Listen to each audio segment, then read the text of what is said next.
So now that we've covered takeoff, now we're going to cover landing. Okay, so when you're in cruising and at level flight, your vertical speed indicator should indicate 0.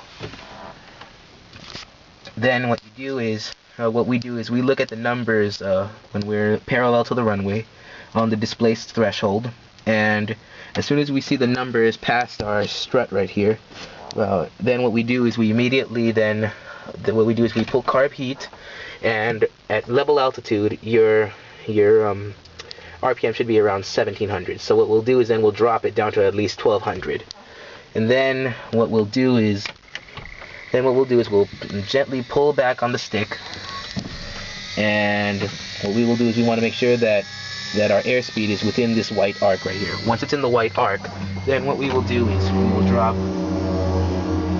drop to 10 degrees of flaps. Then once we do is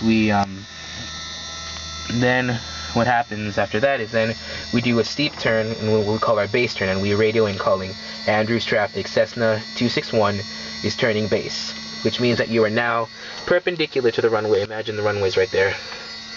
And so then when you're right as it's passing through the strut right there, then what you do is then you turn again, another steep turn, which means that it's up to 30 degrees of bank, and you say Andrews traffic, Cessna 261 is turning final, runway 13 Andrews.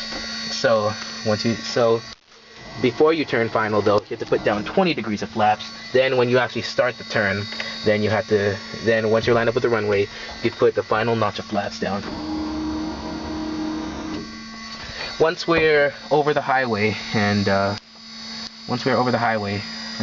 because there's a small highway that goes over, and once we're over the displaced threshold, which we cannot land on, then my instructor Kevin calls it the zone. So basically, then we just pull back on the throttle, and we just line up our instrument panel, make sure that it's level to the horizon, and we just keep pulling back, and keep continuing to be level with the horizon, and you'll just touch down. As soon as you touch down, then what you will do is then you'll let the stick go forward, you'll tap your brakes twice, then you'll tap it one more time, then just pull back.